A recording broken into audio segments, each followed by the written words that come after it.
Hello, this is Dr. Churchill. I'm returning once again for Astronomy 308 Into the Final Frontier. And today's lecture, we are going to continue with the sea race. We are going to talk about the Columbian Exchange a little bit today. And well, we're not going to talk about a lot of the factors of the Columbian Exchange. We're going to talk about basically Christopher Columbus's discoveries and the movement of the Spanish crown to colonize the Americas and set the stage for the future of this continent. There is a supplementary video that I strongly encourage you to watch. It's called The World Before Columbus. It's similar to the book 1941, and it describes in it the Columbian Exchange, and that's a very important part of why the world changed or how the world changed. And in fact, behind me, you can sort of see this map talking about the, showing the direction at which certain commodities and peoples move between the old world and the new world. So, you have the old world, which represents Europe. And you can see, if I move out of the way here, that these people moved wheat, sugar, and rice, and coffee, and horses and cows and pigs, which were not in the Americas before that. And then you can see here smallpox, measles, and other types of diseases were also brought over to the New World. And so that's a one-way direction in which the New World got exposed to the European world. Then the New World, it turns out that when the Europeans came back, they brought things with them. One of the things they brought, of course, is as much gold and silver as they could pack onto their ships. But turns out, look at this, Europe was not used to corns or potatoes, pineapples, tomatoes, tobacco, beans, vanilla, or chocolate. And so actually tobacco was obviously a tremendous new thing for the old world, so to speak, the European world. But there were no potatoes in Europe before the Columbian Exchange, so-called, after 1492, when Christopher Columbus had brought Europeans to the New World. Another thing that was brought back to the old world is syphilis. So there was a two-way transmission of diseases there. Down in the bottom here, we have Africa. And of course, from Africa, we brought slaves and slave labor. And that is a tremendous crime against humanity that happened during the Columbian Exchange. It was a one-way situation where people were kidnapped out of the African continent and brought over to work in the sugar fields, cane sugar fields and whatnot in South America, and then eventually brought into the North Americas and took quite a strong foothold in the southeast of the new forming country of the United States of America. So we're going to talk about that a little bit today. We're going to talk about Christopher Columbus, basically, and then the impact of the Spanish on the American continent, which happened very rapidly. So I'm going to share my lecture notes today, and they're entitled Spain versus Portugal. In a sense, what we have here is an allusion to the Cold War, if you will, of the sea race that happened between Spain and Portugal. I'm going to repeat a little bit about the discussion of the Treaty of Tordesillas today that we mentioned in the last lecture. We're also going to talk about the impact that perhaps the roots of Western religion, the Catholic Church and particularly the writings of Moses, may have had on the Western mind. So that's an interesting thought. Okay, so what do we have here on this first slide? We're going to basically cover these bullets today, that Columbus sailed westward, that a Cold War that developed between Spain and Portugal based upon this sea race to gather basically God, gold, and glory. And the Pope split the globe in two. We also alluded to that in the previous lecture. I think I can make this a little bit bigger, if that might be helpful. From that point on, there's a tremendous imbalance and a transformation of the Americas. Okay, the suppression of East Indians from the Portuguese and the area in the monsoon marketplace of the Indian Ocean and the East Indies themselves. And then you have the native North and South Americans being pretty much wiped out by this movement, either if not killed off directly, killed off by disease. And then you have the whole African slave trade set into motion. And of course, a lot of the imbalances that happened here are still persisting today. I mean, you know, I'm giving this lecture in 2021 in January or February, and in 2020 we show that a world somewhat in crisis with the COVID-19. I'm still in the pandemic, but also the Black Lives Matter movement and the suppression that has happened, and the movement of white supremacy that is, in a sense, raising its head. And what I hope, or what I hope most people hope, is a last grasp at trying to maintain the power and balance that was set into motion from 1492 onward. Okay, and so that's what we'll be talking about in the class in the next few lecture, is the development of Western European control and power, and the crimes against humanity and suppression that happened, how that whole system developed into the world we have today. And why am I talking about this? You know, and so why it persists today. The question is, do we want it to continue to persist? And when we go out into the solar system, are we going to take this with us? Or are we going to become much wiser people, species, and not take that with us? And will something like Frank White's overview effect accelerate our wisdom so that we don't continue to take this out into the solar system? Okay. Now, we had mentioned also that there was a resurgence of Ptolemy that happened after the fall of the Byzantine Empire, that we had ancient works from the Greeks and from the Romans brought back to the West, feeding then what was going to become the Renaissance. But Ptolemy's map of the world here basically made it into the hands of people like Christopher Columbus. Now, this is a really nice version that shows you that, in fact, longitude and latitude and a spherical geometry were being used as much as 160, 150 CE, and that had been completely replaced for 1,000 years during the Great Interruption. And again, you can see here's Europe and here's Africa with no land route around the southern African continent. And the idea that each of these seas is really an embedded sea within land, a true Mediterraneans, if you will. And the idea of an ocean in which you could navigate the globe didn't really exist. However, we talked about how in 1488, Diaz had sailed all the way down to the southern tip of Africa, saw that there was an open sea route to the east, and then came back to Lisbon. And we also talked about how Christopher Columbus actually happened to be on the docks in Lisbon when Diaz sailed in with his great news that you could sail around the southern tip of Africa and get to the East Indies.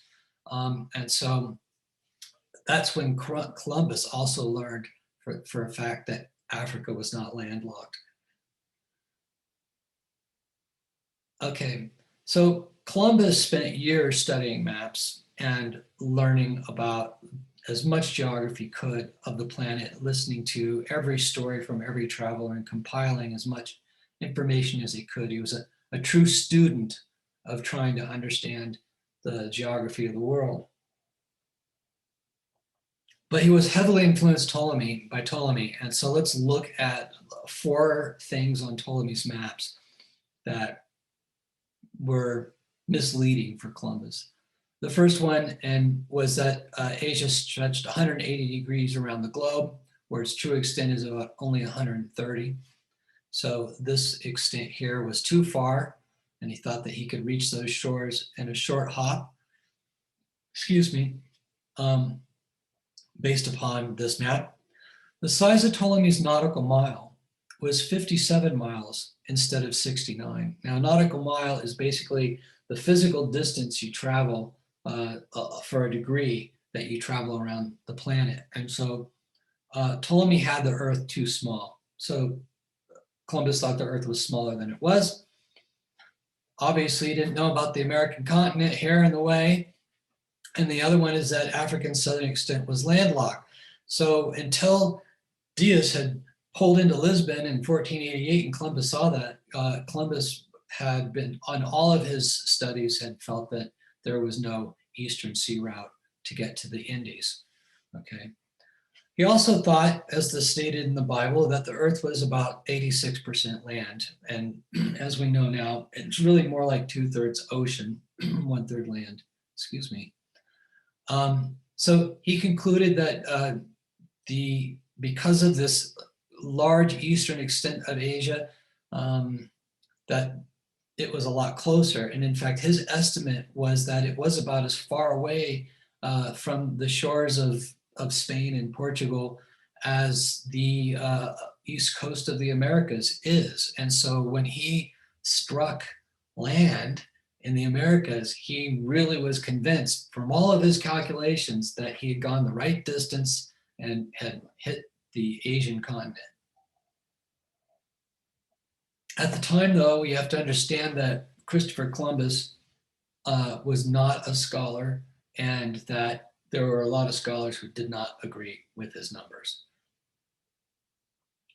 Okay, so Columbus grew up in Genoa, and we've talked about how Genoa and Florence and Pisa were main trading routes in the 1200s into the 1300s.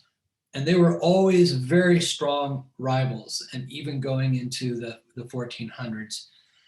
And so Christopher Columbus had spent 22 years of his life in Genoa, and they'd always been working on dominance of the Mediterranean. So even from his youth, he was very, very engaged in shipbuilding and seafaring, and it's just really a strong part of the culture.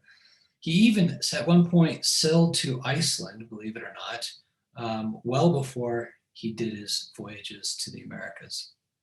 He got shipwrecked in Portugal, and so he settled down there with his wife and his son. And he had this dream of doing this sailing west. So this is one of the things that you've got to give it up for Christopher Columbus. I mean, he was a passionate, intelligent man, regardless of the outcome of what he did, which is, of course, he holds some responsibility for, but I wouldn't say that he holds sole responsibility for what's going to happen that I'm going to discuss here soon. But he studied multiple languages so that he could speak to the kings in these different kingdoms, France and England and Spain. And he even learned Latin so that he could read the ancient learned texts. So this is no slouching person. I mean, I don't know how many of you have learned 6 languages because of the passion that you have for something you want to do in this life. So the other thing was that when he went to the king courts to try to sell this, he had to be quite a salesperson as well. So really, he's a pretty incredible person on a lot of fronts, okay? He spent 7 years going from king courts to king courts to king court, back and around for these countries, trying to get somebody to embrace his idea and fund his trip, okay? And he wasn't successful until the story of what happened in Portugal. So let's give a little timeline here for old Christopher. In 1484, he pitched his enterprise of the Indies, if you will, to King John II. If you remember King John II, he was the king of Portugal. Still, when Christopher Columbus found and discovered the Americas, that and he claimed them from Spain, if you remember that, because Columbus sailed for Spain. He said he thought this sea path to the west would be shorter than what they were doing on their attempts to get around Africa. Remember that they've been working on getting around Africa for about 60 years, all started since Prince Henry. And so Christopher Columbus was going into King John II and saying, you've been doing this for 60 years, pal. I can get you there in a month. Okay, so let's send my ships out there. Why not do that and hedge your bets? But the King's Committee of Experts decided to rule against Christopher Columbus. How history could be different. A year later, Columbus's wife died, so he decided to pick up with his son and leave Portugal. He wasn't getting anywhere with King John II, and he moved to Spain. Okay, so in Spain, he tried to get an audience with Ferdinand and Isabella, and another year went by while he waited.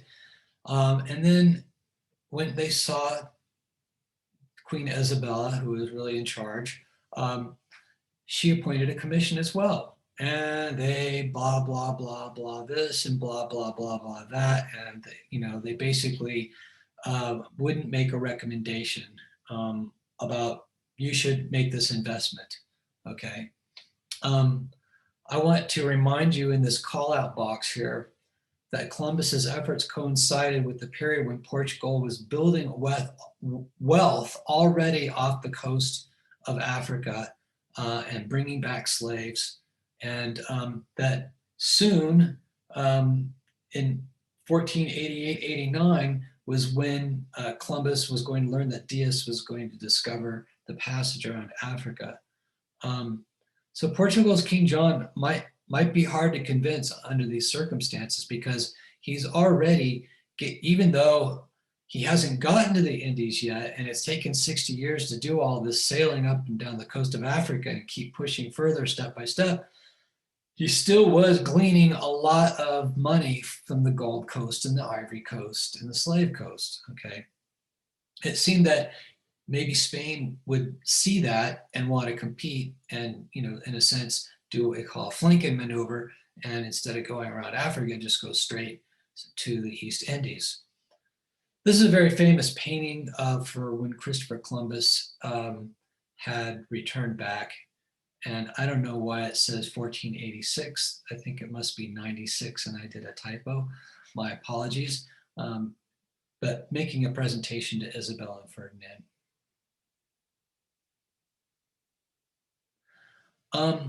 So anyway, the Spanish dragged on and dragged on and dragged on. And so what happened was that Columbus remembered that he'd gotten a pretty good audience with King John in Portugal. So he decided to go back to Portugal. And that's when he was at the dock in Lisbon, when Diaz had sailed in and said, guess what? I found the passage around Africa. And so he now knew that King John was not going to be interested in it at all. So that killed, as I have in bold-faced blue here, that success actually definitely would kill King John's interest in Columbus. So what's he do? He runs back to Sevilla. He goes back to talk to Ferdinand, Isabella. They're still vacillating. He got so upset about that he actually was on his way off to see, I think, the King of France. I think his brother was already making sales pitches to the King of England. Anyway, it turned out that one of Queen Isabella's keepers of the purse, if you will, said, look, if you fund Columbus, it would cost you about the same as it costs to host a royal dignitary for a week. So, why not go for it? And that turned Isabella. And so she got a messenger, and the messenger found Columbus on the road, brought him back, and the rest is history, as we shall say. Okay, fair winds, soft words, and lots of luck. Paradise lost and found. Those are the quotes of Daniel Boorstin. Boorstin likes to make the point in the book that he is well remembered for discovering the Americas, but he really didn't know that he discovered the Americas, and he really should be recognized for a couple of other things that he did. And so he makes a list of 3 here on what he did on his first voyage. And number 1 was, yes, he found land that the Europeans were not aware of before. Okay, so that is definitely a major discovery. He found the best westward sea passage to Europe and North America, from Europe to North America, but even more importantly, he found the best way back. So he was a master at understanding trade winds. And so you can see here that he sailed southward along the coast of Africa here, and then used the trade winds in these lower latitudes to sail his way out, bumped into some land, and then went northwards to use the trade winds to return back to European countries. So it was very, very smart. And in fact, that is a route that was used for the next several centuries. Okay. The other thing was that he seemed to have this amazing ability to navigate, and he navigated basically by dead reckoning and watching the sun and the stars. But he was able to return to his identical spots, and that is a very spectacular thing. And these are the days way before you had any accuracy as to where you were on the planet. This is, we live in a remarkable age with GPS. Yeah. So, and at that time, Boorstin makes the point that celestial navigation was quite undeveloped at the time. Okay, so Columbus made 4 voyages, and we could spend a lot of time talking about each voyage and dissecting what happened in them. And if you want to read about that, the internet is replete, and just, there's a plethora of information about each voyage. You could just start on Wikipedia and spend hours on it. We're not going to do that because it really is not in the path of the bigger picture of what happened historically. What we're going to do now is talk about how this interacted with Portugal, and then how the Spanish took over the Americas. The problem was that each time he came back, he wasn't able to do what Vasco da Gama had done in 1498, okay, which is return with 60 times the gold and goods, that 60 times the investment of the crown. So imagine, that you send somebody out for the day and they come back with 60 times what it cost you to send them out for the day. And you do that every day for a while, you're going to make some pretty good money. That didn't happen with Columbus. Okay, you can see here in this trip that was from 1498 to 1500, which I believe is his 3rd voyage. That's the year that Vasco da Gama had gone around and come back to Portugal and brought back this amazing booty. And then we talked about how in his subsequent sailings, he basically became a pirate and took over a lot of these areas. And then all the other, left the first naval armada at a foreign port.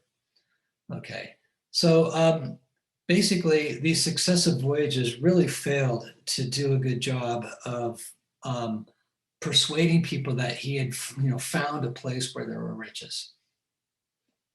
Okay, after his 2nd voyage, they were really just sort of like, where's the goal, Chris? Um, he was warmly received, but there was just this indifference about the outcome and the results. And bringing back a few natives, another painting of him presenting natives to the king and queen, just was not what they were investing in. Okay. So anyway, after Christopher Columbus had done his 4 voyages, he spent a lot of time doing a lot of writings explaining and convincing why he thought he had discovered the coast of Asia and the East Indies. And of course, he died believing that, but that had been false. Now, I'm going to bring this back up to the space period. When America went to the moon, it was a big deal. Obviously, one of the huge crowning achievements of humanity. And, when you look back to the 1900s and the 20th century, you have to really ask yourself, what will be the defining event of the 20th century? Was it the atomic bomb? Was it the fact that there were 2 world wars? Was it the fact that we landed on the moon? Was it the fact that we discovered quantum mechanics? Was it the fact that we have the internet? What was it? I mean, what a century. It's an amazing century. But even during the 60s, when we landed on the moon, the first moon landing was tremendous. And then Apollo 12 went to the moon and landed on there. And it was meh. People just were like, why are we doing this? Okay. Well, if Apollo 12 had bought back 60 times its investment in gold, which would have been a lot of gold, by the way, because it was a heck of an investment, people might have a different thought about that, or the US government would, and other governments would have said, hey, wait a minute, we need a piece of that action. But the moon doesn't have gold, okay? So the second moon landing was meh. And since Christopher Columbus was not coming back with gold, it was the same thing. And so Borson says this beautiful analogy between the sea race and the space race. Like a second moon landing, Columbus's feat had somehow been minimized by showing that it could be repeated. Except among a few men of the learning, the word of this voyage was received with relative indifference. And that's a lot of it, the way it was with the Apollo 12 mission, which we'll talk about later in the class. I love the analogies between the 2 periods. All right, quick statement about the Cold War. Portugal and Spain, they got now very, very active in exploring these other foreign countries, if you will. I wouldn't call them countries, these foreign lands. And this picked up in speed and pace, and other countries started to realize that they needed to get in and get a piece of this action. And so we're going to see soon that England and France and the Danish all got involved in this, okay? And you really had a First World War out there on the seas back in those days, but we don't call it the First World War. So anyway, for more than a century, it turned out that they were able to do this without Spain and Portugal, without actually fighting on the open seas. And again, this was an agreement that they'd come together with the Pope for the Treaty of Tordesillas. And they even did the diplomatic things where they had intermarriages between the heirs of the crowns for Portugal and Spain. They set up clear boundaries. First of all, we had the demarcation from the Treaty of Tordesillas, but even then, they chose not to battle each other, and they respected each other's territories. Okay, so they made these rules for sharing the world, which was of unknown dimension, which is pretty amazing when you think about it.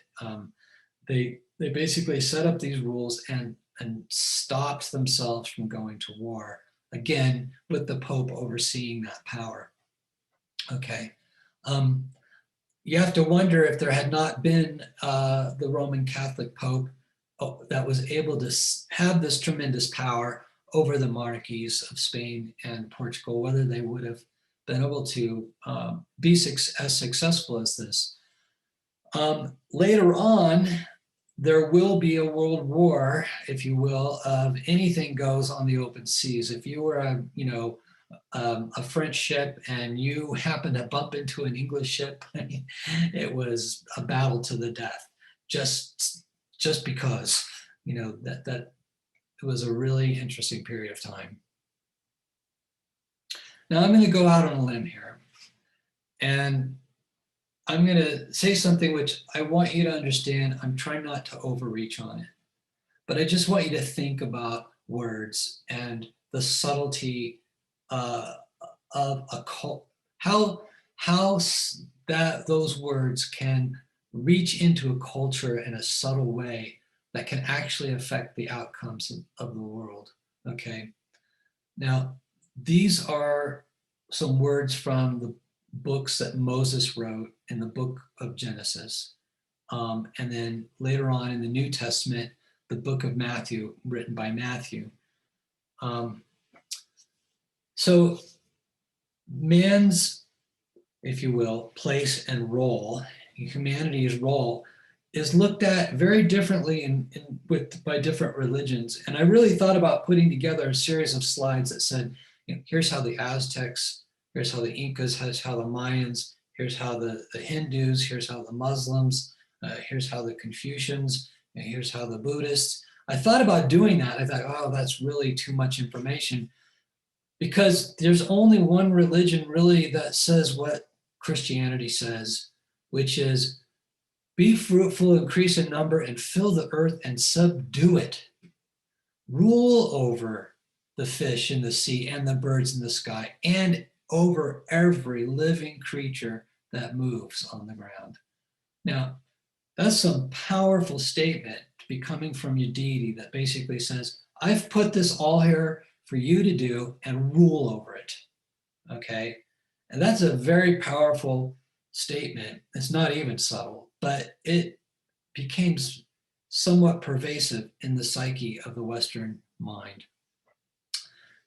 And then Genesis 2:20, and so man gave names to all the livestock and the birds and in the sky and the wild animals. So in other words, we really lord over nature, and we lord over the animal kingdom. We don't see ourselves in unity with them. And that is not the case for all of those other religions that I mentioned for you, or philosophies. Then there's the Great Commission that was written down shortly about 100 years after Christ. Therefore, go forth and make disciples of all the nations. Baptize them in the name of the Father and the Son, the Holy Spirit. Teach them to obey everything I command. Surely I'm with you always to the end of the age. This is called the Great Commission. It's written several other places as the words that were stated by Jesus or by the prophets earlier. And this is part of the reason that the Spanish and the Portuguese were so insistent on converting natives into Christians. Okay, it wasn't just a matter of, oh, we're going to go there and, hey, we got this cool religion, would you like to join us? It was like, you shall join us or you shall die. And so the idea of going and seeing natives and thinking them not as really being human beings, that they're more like animals. Okay. Well, Genesis 1:28 says, you rule over them. And yet sort of also seeing them as people that you can talk to that might be human enough to convert to religion. The Great Commission, convert to the religion. And there's this weird juxtaposition between, are these people humans like us, or are they to be ruled over, such as the animals are to be ruled over? It was a very, very confusing thing, I think, and it was pervasive in the Western mind.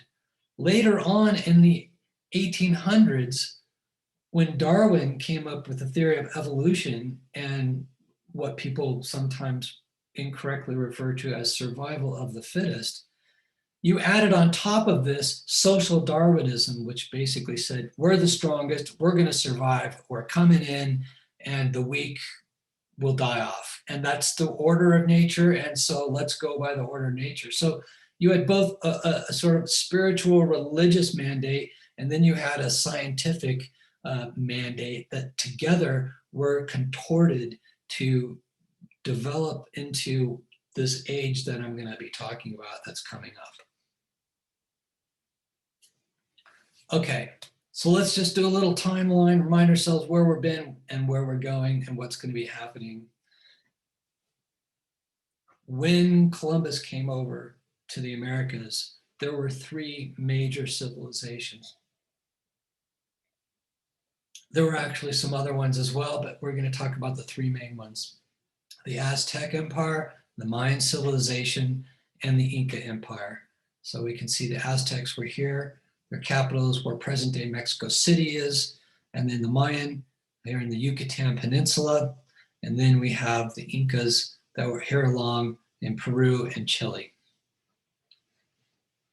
All right, let's go back.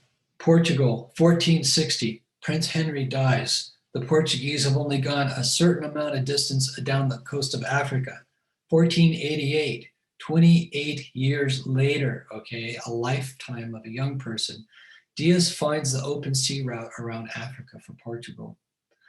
1492, Columbus sails west for Spain, thinks he's found the East Indies. Literally, he came over here to the Bahamas and Cuba, okay? All right, 1493, a year later, Columbus makes his second voyage. 1494, King John II of Portugal claims the lands Columbus found for Portugal. Remember, Columbus sailed for Spain.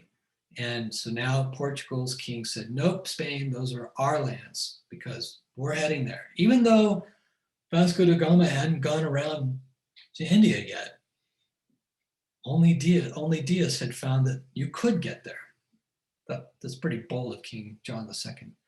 1497, Treaty of Tordesillas, okay, basically drew a line down this area here, and everything on this side was Portuguese, and then everything on this side was Spanish, which is why they got this territory where the Incas and the Mayans and the Aztecs are.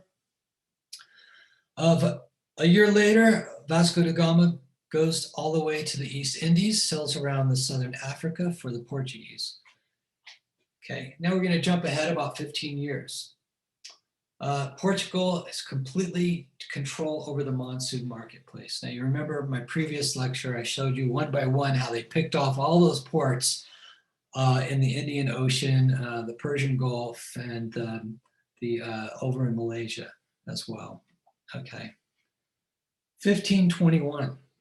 Okay, Cortez wipes out the Aztecs, erases them. Also that year, for Spain, Magellan circumnavigates the globe. Okay, so we have the first person or first crew that sails around the globe in the same year that the Aztecs were banished. 1424, Alvarado wipes out the Mayans in the Yucatan Peninsula.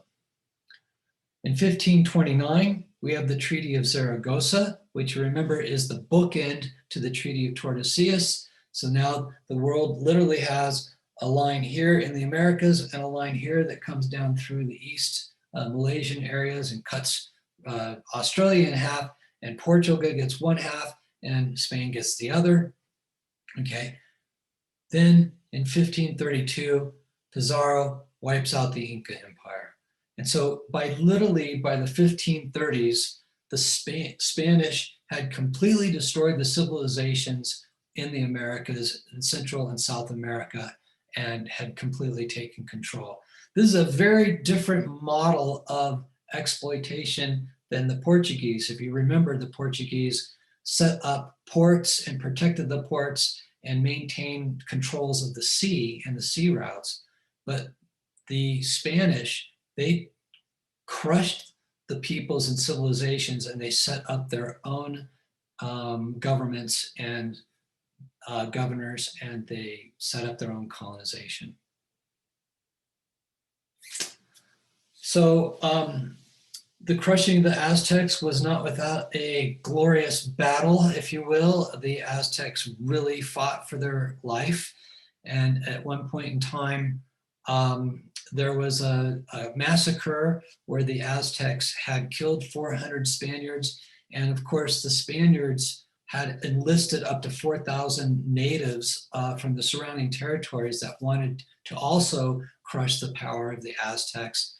So 4,000 of those natives were also killed. And so there was some fight back from the Aztecs, but in the end, they could not stop the tide of horses and cavalry, and the fact that they had swords and armor. You know, the Aztecs just did not have that technology. So anyway, modern day Mexico City is found on the ruins of the Aztec capital. Finishing off the Mayans, this is de Alvarado, and this was a lot more of a protracted battle. It took a while, and one of the reasons was the Mayans had sort of taken on the tactics of guerrilla warfare. They learned how to fight against the cavalry by hiding in pits and with long poles. I think you've all probably seen the movie Braveheart, where the Scots did that against the British cavalry. And it was a classic way to fight off the cavalry. And anyway, the thing about the Spanish was they were absolutely and totally brutal. They did take no prisoners approach. So if you were a child, a woman, an old person, it didn't matter. You weren't going to survive an encounter. The Spanish had armor, swords, lances, spikes, crossbows, artillery, guns. I mean, they were unstoppable. Meanwhile, Mayans, what did they have? They had spears they could throw. They did have bows and arrows, but they did not have crossbows, okay? And they had stones and wood swords, okay? No horses, no wheels, no irons, no steel, no gunpowder. There's just no way that you could stop the tide of this. And finally, the sacking of the Incas down in South America along the Peruvian coast, done by Francisco Pizarro. This was quite a battle as well. It took, they came down from the north, and it was just a slowly burning of the empire down until they got to the capital. And when they did there, they captured the king. And I think his name was Emperor Tahupa. I can't pronounce it. I'm sure I'm getting it wrong.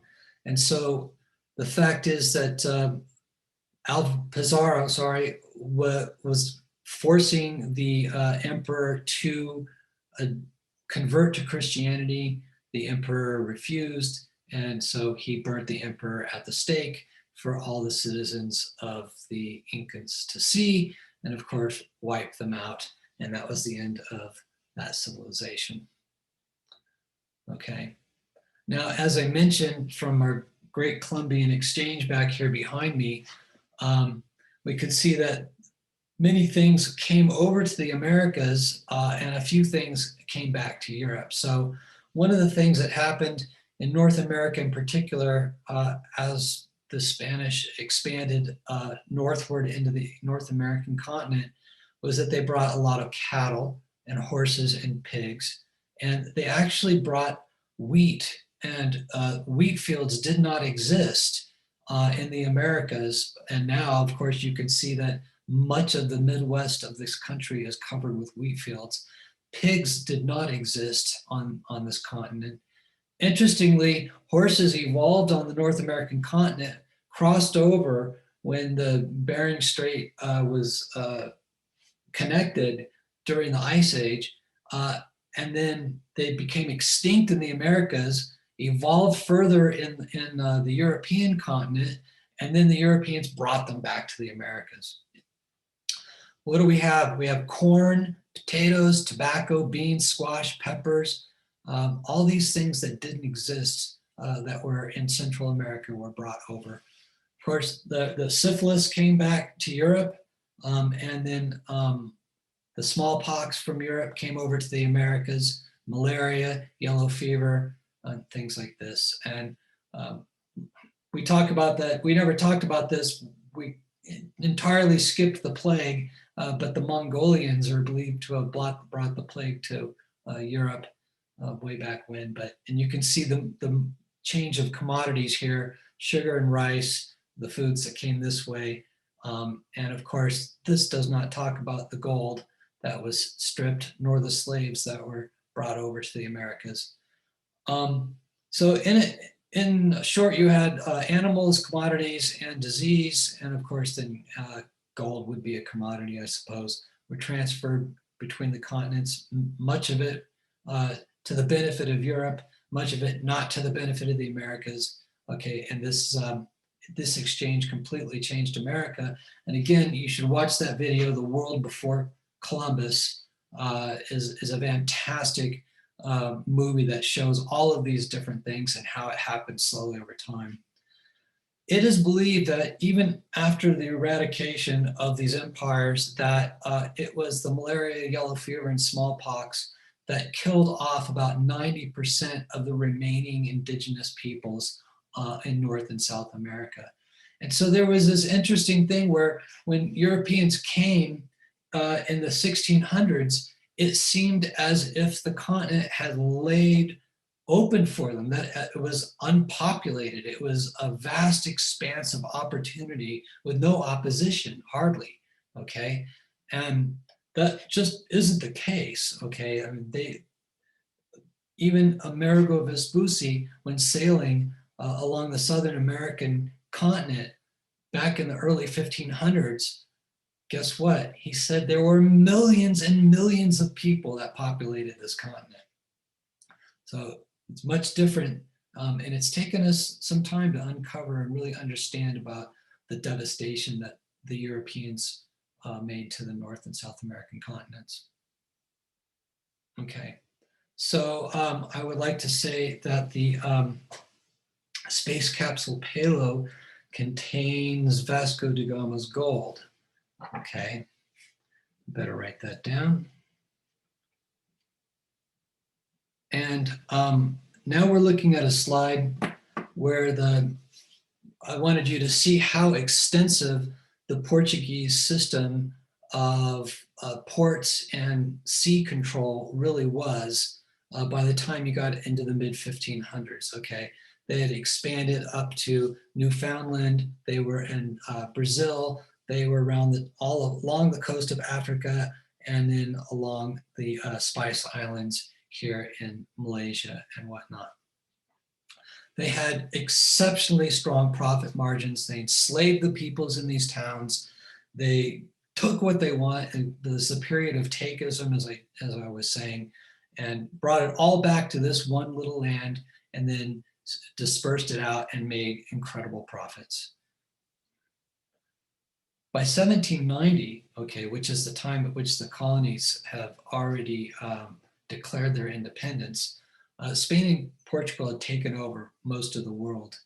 And we're going to find out then that some other countries are going to join them, the French, the Dutch, and the English. And we'll talk about that. And again, how we had the First World War on the open seas. But heading into this period of time, you can see that Spain, which is the dark blue here, really has taken control of a great deal of this territory here. And then here's where Spain, mother country, is. And then here's where Portugal is. Okay, so the fact of the matter is you have a world now which has been taken over by these two countries.